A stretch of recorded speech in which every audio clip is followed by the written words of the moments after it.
하나님의 소식이 들려올 때라는 제목으로 하나님 말씀을 선포하겠습니다. 우리 앞뒤자 인사하겠습니다. 잘 오셨습니다. 은혜 받으시기 바랍니다. 한 주간 평안하셨습니까? 오늘도 하나님 우리 아버지와 주 예수 그리스도로부터 은혜와 평강의 복이 여러분 가운데 함께 할 수 있기를 주님의 이름으로 축복합니다. 우리는 하루에도 여러 가지 많은 소식이 우리 귀에 들려오게 되어집니다. 어떤 소식은 참 좋은 소식이 들려올 때가 있고, 어떤 때는 가슴이 철렁 내려앉는 나쁜 소식이 들려올 때가 있습니다. 그래서 나쁜 소식과 좋은 소식, 그 이야기가 있습니다. 좋은 소식인데 우리 아이가 학교에서 상을 받아왔답니다. 얼마나 좋은 소식입니까? 나쁜 소식입니다. 아이들 기 살려준다고 전교생을 다 줬다. 별로 반응이 없습니다. 좋은 소식이 또 하나 있습니다. 불신자 남편을 데려왔는데 예배 시간에 눈물을 흘리고 있는 겁니다. 얼마나 큰 은혜를 받았으며. 나쁜 소식입니다. 목사님 설교가 너무 길어서 울고 있었다. 그런 이야기가 있습니다. 인생의 좋은 소식과 나쁜 소식이 이렇게 계속 교차되어 들려오는데, 오늘 본문의 말씀에도 보니까 하나님께서 아브라함에게 좋은 소식을 전해줍니다. 그게 뭐냐면 아내 사라에게 아들이 있을 것이다. 또 나쁜 소식을 전해줍니다. 소돔과 고모라가 하나님의 심판을 받게 될 것이다. 오늘 본문의 말씀을 통해 가지고 하나님의 소식이 우리 가운데 들려올 때 우리가 어떻게 믿음으로 반응을 해야 되는지 하나님의 음성을 듣도록 하겠습니다. 첫 번째로 좋은 소식이 들려올 때는 믿음으로 반응을 해야 됩니다. 우리 9절과 10절을 같이 읽어보겠습니다. 시작. 그들이 아브라함에게 이르되 내 아내 사라가 어디 있느냐 대답하되 장막에 있나이다. 그가 이르시되 내년 이맘때에 내가 반드시 내게로 돌아오리니 내 아내 사라에게 아들이 있으리라 하시니 사라가 그 뒤 장막문에서 들었더라. 하나님이 이 아브라함을 찾아오셔가지고 네 아내 사라가 어디 있느냐 이렇게 물었어요. 하나님이 몰라서 물은 겁니까? 왜 물은 겁니까, 여러분? 성경을 보게 되어지면은 하나님이 알고 계시는데도 물을 때가 있습니다. 창세기 3장을 보게 되어지면은 아담이 선악과를 따먹고 나무 뒤에 숨었을 때 하나님께서 아담을 불러요. 아담아, 네가 어디 있느냐? 왜 아담을 부르십니까? 아담을 몰라서 찾고 있는 게 아니에요. 아담이 죄를 지어가지고 죄책감과 불안과 두려움이 있을 때 아담아 네가 어디 있느냐 이렇게 묻는 것은 빨리 나에게 나와서 네 죄를 고백하고 하나님과의 관계를 회복하라, 그런 의미에서 아담아 네가 어디 있느냐 이렇게 부르신 겁니다. 그렇다면 오늘 하나님께서 사라가 어디 있느냐 이렇게 물으신 이유가 뭐예요? 하나님은 사라가 지금 장막문 곁에 있다는 거 알고 있어요. 알고 있는데도 지금 왜 부르시느냐? 사라가 지금 하나님의 약속을 믿지 못하고 현실을 바라보고 자기 몸을 바라보고 낙심한 가운데 있습니다. 하나님의 약속이 이루어지지 않을 것이라고. 그런 사라에게 다시 한 번 더 하나님께서 약속을 주심으로 사라로 하여금 하나님의 약속을 붙들고 믿음 가운데 승리하기를 하나님께서 원하시는 거예요. 그래서 지금 하나님이 내 안에 사라가 어디 있느냐 그렇게 묻는 것입니다. 자, 여러분, 하나님이 사라에게 약속을 다시 한번 주시는데 그 약속이 뭐냐면 내년 이맘때에 내가 돌아올 것인데 너에게 아들이 있을 것이다, 그렇게 말씀을 하십니다. 자, 여러분, 사라가 지금까지 기다려온 게 뭡니까? 자식을 낳는 거예요. 근데 이번에는 하나님께서 단순히 자식을 주겠다 이렇게 말하지 아니하고 내년 이맘때 시간까지 딱 정해져요. 내년에는 네가 아들을 낳을 것이다. 여러분이라면 어떻게 반응해야 되겠습니까? 할렐루야, 아멘, 주여 믿습니다, 이렇게 해야 정상인데 사라가 웃었다 이렇게. 왜 웃었습니까? 하나님이 또 시작한다 이렇게 생각한 거예요. 또 시작이다. 내가 지금 나이가 90이다 돼가는데 어떻게 내 몸에서 아들을 낳을 수 있겠느냐 생각하고 사라가 어이가 없어서 웃은 거예요. 하나님이 그 말씀을 듣고 야, 3번 말했네. 야, 네 나이가 어땠어? 이렇게 이야기. 지금 그게 바로 여기서 나온 거예요. 여기서. 목사님, 성경에 없는 말 해도 됩니까? 충분히 상상이 가능한 거예요. 네 나이가 어땠어 지금? 예. 하나님이 지금 말씀하신 거예요. 그 사라가 안 웃었다 이렇게 말해요. 또 하나님은 네가 웃었다. 야, 서로 막 싸움이 나버렸어요. 웃었다 안 웃었다. 여러분 누구 말이 맞습니까? 웃은 거예요 안 웃은 거예요? 하나님이 틀렸다면 큰일 납니다 여러분. 하나님 맞아요. 웃은 게 맞아요. 근데 왜 사라가 안 웃었다 이렇게 말하느냐? 피식 웃었어요. 피식. 막 크게 웃은 게 아니고 피식 속으로 웃으니까 이제 웃었다 이렇게 이제 말한 거예요. 그런 사랑이 하나님 뭐라고 말씀하시느냐? 여호와께 따라합니다. 여호와께 능치 못한 일이 있겠느냐? 사람으로 볼 때는 불가능하지만은 천지를 지으신 하나님 편에서 볼 때는 불가능한 일이 없다 이 말이에요. 믿습니까 여러분? 여러분의 형편이 어떠하고 여러분의 나이가 어떠하고 여러분의 환경이 어떠하다 할지라도 전능하신 하나님께서 역사하시면은 불가능한 일들이 가능케 되는 줄 믿습니다. 여러분 누가복음 1장에 보게 되어지면은 천사가 마리아를 찾아옵니다. 네가 아들을 낳게 될 것이다. 그때 마리아가 뭐라고 이야기합니까? 나는 남자를 알지 못합니다. 아직 결혼을 하지 않았는데 어떻게 나에게 아이가 있을 수 있습니까? 천사가 말씀합니다. 대저 하나님의 모든 말씀에는 능치 못한 일이 없느니라. 하나님께서 역사하시면 처녀도 예수 그리스도를 탄생할 수 있고 늙은 사라도 아들 이삭을 낳게 되는 줄 믿습니다. 그게 하나님의 능력이에요. 우리가 하나님을 믿는다는 것은 현실을 무시하는 것이 아니고 현실보다 크시고 현실의 문제를 뛰어넘어 역사하시는 하나님을 신뢰하고 나아가는 것입니다. 그러면 목사님 내가 믿습니다 하면 다 되는 겁니까? 그렇진 않습니다. 성경적인 믿음은 뭐냐? 내가 원하는 것이 이루어진다라고 믿는 것이 아니고 하나님이 나에게 하신 말씀이 나에게 그대로 이루어진다라고 믿는 것이 성경적인 믿음이에요.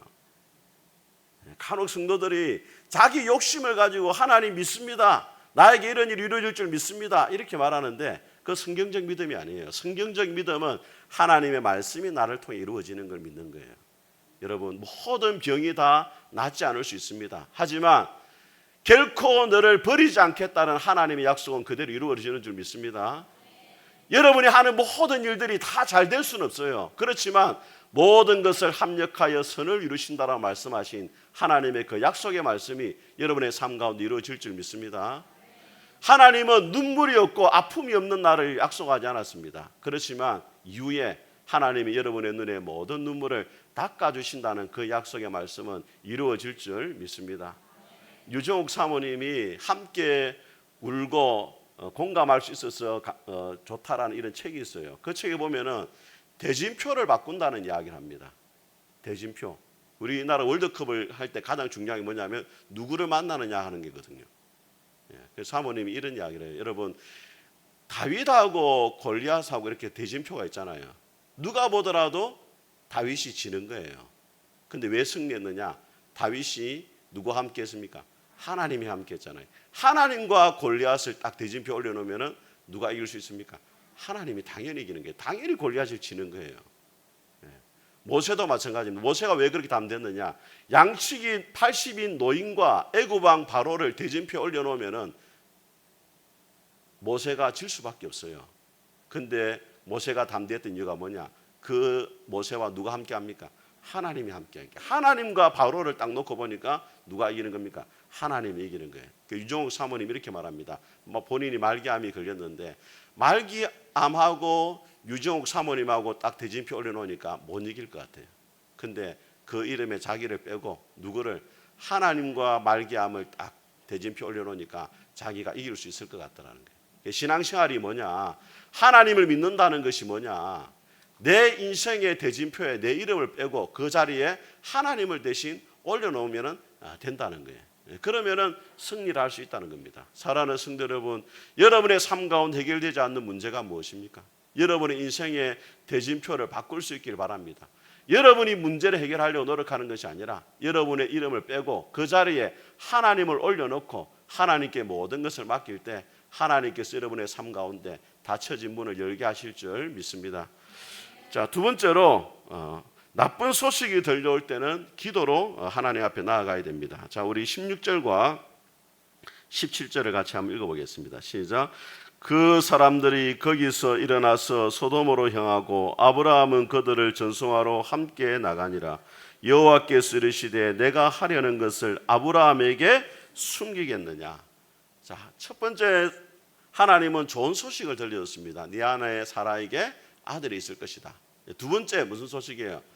나쁜 소식을 전해줍니다. 이게 지혜입니다. 지혜. 여러분, 사람들 만나서 이야기할 때 항상 그 사람의 잘못된 것을 먼저 말하지 말고 어떻게 해야 돼요?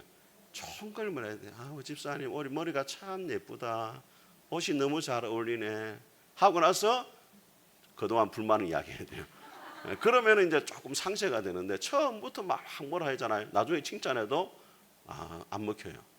오늘 하나님이 얼마나 지혜로운, 처음에 좋은 소식 딱 이야기하고 그 다음에 나쁜 소식 딱 이야기하는데 하나님이 뭐라 말하냐면 내가 하려는 것을 아브라함에게 다 숨기겠느냐. 아브라함에게는 다 이야기를 해주고 싶다는 거예요. 여러분, 여기서 우리가 중요한 질문을 던져야 돼요. 왜 하나님이 소돔과 고모라를 심판하는데 그냥 바로 심판해도 되잖아요. 왜 아브라함을 찾아와서 그 이야기를 들려줍니까? 하나님이 아브라함에게 허락을 구하는 겁니까? 왜 하나님이 아브라함에게 이 이야기를 들려주고 있어요? 두 가지로 이야기를 할 수 있어요. 첫째는 뭐냐면 하나님이 아브라함을 얼마나 친밀하게 여기시는가를 보여주는 거예요. 여러분, 이사야 41장에 보니까 하나님이 아브라함을 뭐라 말하냐면 나의 벗 아브라함이다 이렇게 말해요. 성경에서 하나님을 친구로 둔 유일한 사람이 누구라고요? 아브라함이에요. 하나님이 아브라함을 친구라고 생각한다니까.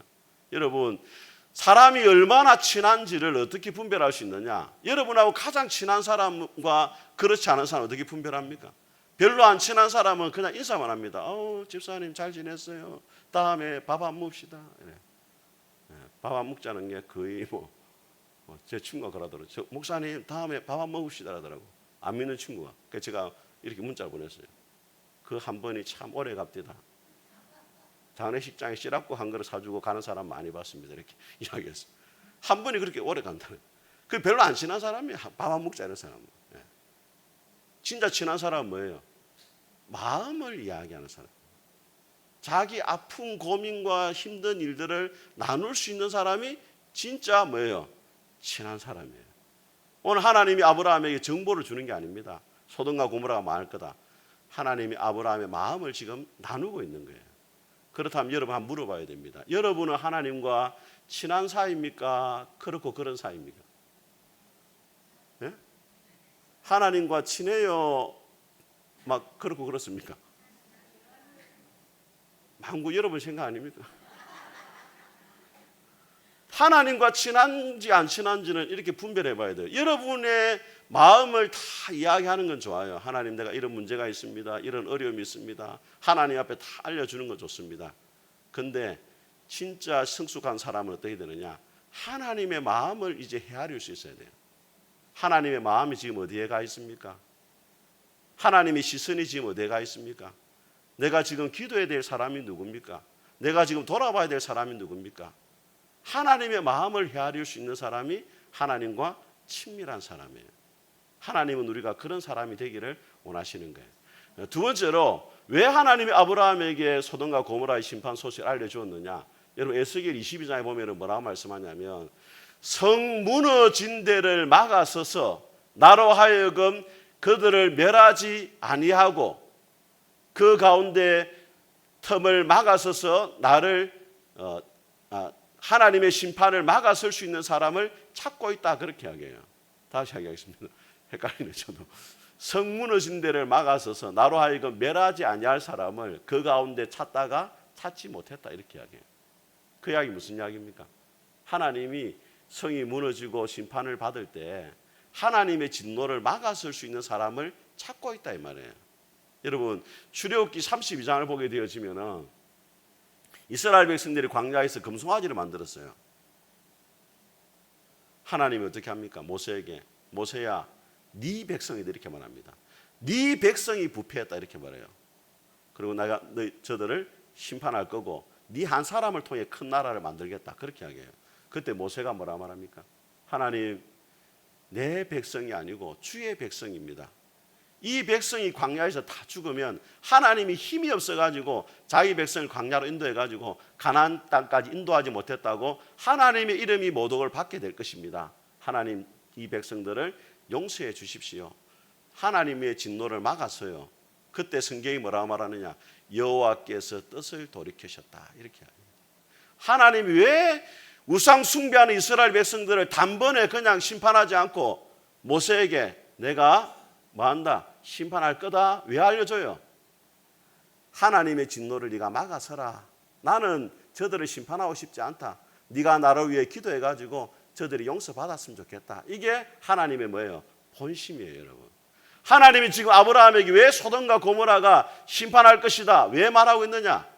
하나님이 심판하고자 하는 게 목적이 아니라는 거예요. 네가 제발 소돔과 고모라를 위해서 기도해가지고 내 진노를 막아줬으면 좋겠다. 하나님이 기도의 동력자로 누구를 부르시는 거예요? 아브라함을 부르시고 있는 거예요. 이것을 뭐라 말하느냐? 중보기도다, 이렇게 말합니다. 중보기도라는 말의 원뜻은 뭐냐면, 다음 따라하면 사이에 끼어들다. 하나님과 사람들 사이에 끼어들어가지고 그 사람의 죄를 위해서, 그 사람의 필요를 위해서, 그 사람의 구원을 위해서 기도하는 것이 뭐냐? 중보기도입니다, 여러분. 여러분 골로새서 1장을 보게 되어지면은 바울이 이렇게 말합니다. 우리가 듣던 날로부터 너희를 위하여 기도하기를 쉬지 않았다, 이렇게 말해요. 한번 따라합니다. 우리가 듣던 날로부터 기도하기를 쉬지 않았다. 골로새 교회의 문제가 들려오는 날부터 뭐 했다고? 기도했다는 거예요. 여러분, 우리가 살다 보면은 여러 가지 많은 소식이 들려와요. 특별히 여러분 교회 생활하다 보면은, 그죠? 어느 집사님이 아프다더라, 어느 가정에 문제가 생겼다더라, 어느 집사가 또 죄를 지었다더라, 이런 소리가 막 들려와요. 그때 어떻게 반응해야 되느냐? 믿음이 없는 사람은 어떻게 합니까? 전화기를 들어요. 집사님, 아이고 저 김 집사가 또 사고를 쳤단다. 막 사람들한테 자기 소문을 퍼뜨려요. 믿음이 없는 사람입니다. 믿음의 사람은 뭐 하느냐? 사도 바울처럼 듣던 날로부터 기도하기를 쉬지 않았다. 하나님 왜 그 소식을 여러분의 귀에 들리게 하시느냐? 여러분 하여금 험담을 하고 비난하고 손가락질하고 소문내라고 들리게 하는 게 아니고, 그 소식을 듣게 하신 것은 그 사람을 위해서 기도하라고 여러분에게 그 소식을 들려주는 줄 믿습니다. 여러분 느헤미야 1장을 한번 보세요. 느헤미야가 예루살렘 성벽이 무너졌을 때 그 이야기를 들어요. 그때 느헤미야가 뭘 합니까? 수일 동안 슬퍼하며 울며 금식을 합니다. 왜 나에게 이런 소식이 들리느냐? 하나님이 나를 위해 기도하라 하시는구나. 그리고 느헤미야가 성벽을 완고하는 일에 앞장을 서잖아요. 사도행전 12장에 보게 되시면은 야고보가 순교를 하고 베드로가 또 감옥에 갇혀요. 그때 사도행전 12장에 뭐라고 되어 있느냐? 베드로는 옥에 갇혔고 교회는 그를 위하여 간절히 기도하더라. 여러분, 여러분에게 안 좋은 소식이 들려올 때 뭘 해야 되느냐? 전화기를 먼저 드는 것이 아니고 하나님 앞에 먼저 나아가서 무릎으로 기도해야 되는 줄 믿습니다. 그게 믿음의 공동체의 모습이에요. 다른 사람에게 안 좋은 소식이 들려오고 또 좋지 못한 이야기를 들었을 때 그걸 가지고 자꾸 퍼뜨리는 게 아니고 하나님 앞에 조용히 나아가서 기도하는 거예요. 그게 하나님의 사랑의 모습입니다. 저는 여러분들에게 그러한 모습 있기를 주의 이름으로 축복합니다. 자, 세 번째로 세상을 탓하기 전에 먼저 하나님 앞에 내가 변화되어야 됩니다. 우리 23절과 24절을 같이 한번 읽어보겠습니다. 같이 읽겠습니다. 시작. 아브라함이 가까이 나아가 이르되 주께서 의인을 악인과 함께 멸하려 하시나이까? 그 성중에 의인 50명이 있을지라도 주께서 그곳을 멸하시고 그 50의인을 위하여 용서하지 아니하시리까? 자, 여러분, 하나님께 안 좋은 소식을 들었을 때 아브라함이 다 기도합니다. 다가가서 하나님은 의로우신 분인데 이 성중에 의로운 사람이 50명이라도 있다면 같이 망한다는 것은 하나님의 공의에 맞지 않지 않습니까? 50명 있다면 어떻게 하겠습니까? 하니까 하나님이 그 50명 때문에 내가 성을 용서하겠다, 이렇게 이야기해요. 아브라함이 또 마음이 안 놓으니까 하나님 45명은 안 되겠습니다. 그냥 경매하듯이 막 이야기해요. 45명 좀 줄였어요. 40명은 안 되겠습니까? 또 몇 명이에요? 30명, 20명, 10명까지 내려갔어요. 우리가 생각할 때는 한 명 정도 했으면 딱 살았는데 왜 아브라함이 10명에서 멈췄을까요? 아브라함이 다 계산을 해봤어요. 첫째, 롯이 있고 아내가 있잖아요. 2명이 있잖아요. 그죠? 출가한 딸이 둘이 있었어요. 딸하고 사이하고 몇 명이에요? 4명이잖아요. 6명이잖아요. 출가하지 못한 딸이 둘이 있었는데 결혼할 사람이 또 있네. 그러니까 몇 명이에요? 10명이에요. 그래서 10명은 있겠지 했는데 10명이 없었어요. 그래서 하나님이 소돔과 고모라가 심판을 받게 되어집니다. 여기서 우리가 기억해야 될 게 있습니다. 여러분, 소돔과 고모라가 죄가 있는 건 맞아요. 그런데 더 중요한 것은 뭐냐면 그 성에 의인 몇 명이 없었다? 10명이 없었다는 거예요. 우리는 세상을 탓할 때가 많습니다. 정치가 문제고 경제가 문제고 뭐 대통령이 문제고 막 공동체에 대한 문제를 지적해요. 그런데 하나님 원하시는 것이 뭐냐? 그 문제보다 더 중요한 것은 네가 얼마나 하나님 앞에 변화된 모습으로 서 있느냐, 그걸 바라보라는 거예요. 내 한 사람이 하나님 바로 서게 되어지면은 공동체를 살릴 수 있는 줄 믿습니다. 저는 목사로서 항상 교회를 섬길 때 그런 마음이 있습니다. 여러분이 문제가 많아요? 제가 문제가 많아요? 네? 할렐루야. 여러분이 문제가 있을 때도 있고 또 제가 있을 때도 있잖아요. 그런데 항상 저는 여러분들의 문제를 볼 때마다 항상 여러분이 문제가 있다고 생각하지 않고 내가 성도들을 잘못 가르치고 지도하고 내가 못해서 그렇다, 이런 마음이 항상 제 안에 있습니다. 그게 하나님이 원하시는 모습이에요. 또 여러분은 어떻게 되겠습니까? 교회가 잘못되고 교회가 좋지 못한 방향으로 흘러가고 있을 때 아이고 목사님 참 문제다 이렇게 해야 되겠어요? 아니면은 하나님, 내가 하나님 앞에서 변화될 모습이 무엇입니까? 나의 잘못은 없습니까? 이래야 되겠습니까? 알면은 그와 같이 하시기 바랍니다. 그래서 이런 말이 있어요. 성숙한 사람은 문제가 있을 때마다 거울 앞에 선다는 말이 있어요. 항상 공동체에 문제가 있을 때마다 성숙한 사람 거울 앞에 서요. 자기를 바라본단 말이에요. 미성숙한 사람은 공동체에 문제가 있을 때마다 창문 앞에 서는 거예요. 창문 앞에 서가지고 손가락질하면서 저 사람 때문에 그러고 저 사람 때문에 그렇고 저 사람 때문에 우리 교회가 문제다라고 손가락질하는 거예요. 하나님 원하시는 사람이 어떤 사람이냐? 창문 앞에서 다른 사람을 바라보는 것이 아니라 거울 앞에 서가지고 자기 자신을 바라보는 사람을 하나님께서 원하시는 줄 믿습니다. 폴란드의 랍비 이스라엘 호퍼스타인이 이런 말을 했습니다. 젊었을 때는 세상을 고치려고 했고 나이가 들어서는 내 마을을, 더 늙어서는 내 집을 고치려 했는데 실패했다. 이제야 비로소 나 자신을 먼저 고쳐야 했음을 깨달았다. 가장 문제가 뭐냐? 나 자신이 가장 문제라는 거예요. 한 믿지 않는 친구가 저한테 연락을 왔어요. 목사님은 화가 나고 힘들 때 어떻게 해소를 합니까? 이렇게 하더라고요. 안 믿는 친구가. 목사님은 어떻게 화를 해소합니까? 이러잖아요. 제가 이야기했어요. 일단 차에 가서 문을 잠그고 세게 욕을 해라. 그랬어요. 막 욕을 해라 했어요. 그리고 하나님 앞에 가서 잠시 기도해라. 그러면 하나님 말씀하신다. 니도 문제가 많다. 제가 그렇습니다. 여러분. 저는 욕은 하지 않지만은 항상 어려움이 있을 때마다 기도하잖아요. 강당 밑에서 기도하면은 하나님 뭐라고 말씀하느냐? 성도들 때문에 힘들고 교회 때문에 힘들었을 때 네가 제일 문제다. 하나님 바로 응답하셔요. 네가 제일 문제다. 그렇다고 제가 심각한 문제가 있는 사람 아니에요. 그렇지만 하나님 앞에 나를 돌아봐야지 다른 사람을 탓하면 안 된다. 그렇게 하나님이 말씀하실 때가 많습니다. 사랑하는 성도 여러분, 여러분의 삶 가운데 어려움이 있고 문제가 있을 때마다 하나님 앞에 여러분 자신을 먼저 돌아볼 수 있길 바랍니다. 그리고 하나님 앞에 기도하실 때 하나님께서 반드시 여러분의 삶 가운데 새로운 문을 열어주실 줄 믿습니다. 우리 같이